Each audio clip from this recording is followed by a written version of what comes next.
Саламатсыңдар ма балалар? Бүгінгі қашықтан оқыту сабағына қош келдіңдер. Бүгін біз нөмір 28 сабақ туған өлкенің табиғатын сақтауды үйренеміз тақырыбындағы сабағымызды бастаймыз. Сабағымыздың құндылығы қиянат жасамау, қасиеттері, ешкімге зиян келтірмеу, ешкімді ренжітпеу, командамен жұмыс істей білу. Сабағымыздың мақсаты туған өлкенің табиғатын сақтауды үйрену арқылы қиянат жасамау құндылығының мәнін ашу. Міндеттеріміз: ешкімді ренжітпеуді үйрену, бойымыздағы топпен жұмыс жасау қасиеттерін дамыту, табиғатқа ешқашан зиян келтірмеу. Әдеттегідей сабағымызды өзін-өзі тану пәнінің 5 ережесінен бастаймыз. Тәртіпті болуды өзімізден талап қылсақ, ізгі оймен, ізгі сөзбен, ізгі іспен, тазалықты бетке ұстап, татулыққа жол бастасақ, кеудемізде тыныштық орнайды. Тазалығы адамзат амандығы. Бүгінгі сабағымыздың дәйек сөзін қайталаймыз балалар. Табиғат тазалығы, адамзат амандығы. Мұғалім сүйінде мен сендерге бүгін күн мен гүлдер әңгімесін әңгімелеп беруді жөн көріп отырмын. Асқар тауының төбесінен бері асқан күн нуға бөткен қалың қатпарлы қапталға алқызыл шұғыласын себеледі.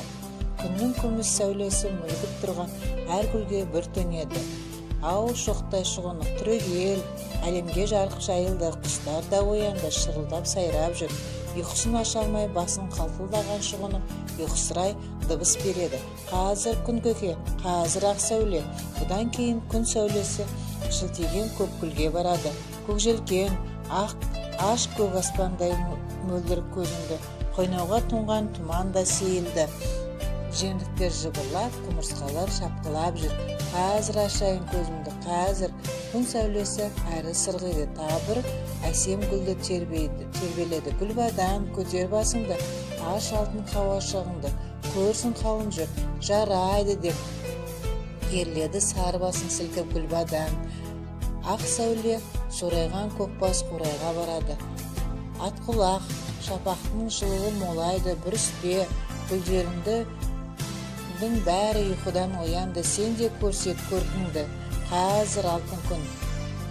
Осылайша күн сәске түске дейін тау салдары мен шатқалдардағы ұйқыға шомып маужыраған гүлдерді оятады. Дүние жүзіндегі шоққа бөленген гүлдердің бәрі шоқтай жайнап, жер бетін сәндендіріп жіберген еді. Сендерге сұрақ: гүлдерді, өсімдіктерді кім және қалай оятады? Сұраққа жауаптарыңды ортаға салып отырыңдар. Келесі айдарымызда шығармашылық топпен жұмыста 95-96 беттегі 3-ші тапсырмада төменде берген суреттердегі табиғат денелерінің қандай жақсы қасиеттерді үйренуге болатындығын тауып дәптерге жазамыз және жауабымызды суретке түсіріп ортаға жібереміз.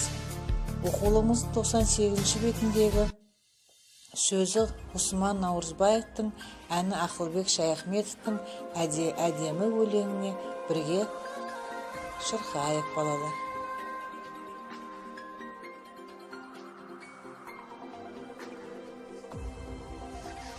Күн сәулесі төгілгені әдемі, кемпір қосақ керілгені әдемі, көк шалғында сыр салып жүргенде көк көбелек көрінеді әдемі, жас шыбықтың бір ашқаны әдемі, алма ағаштың гүл ашқаны әдемі, қариялар жол үстінде кездесіп амандықты сұрасқаны әдемі,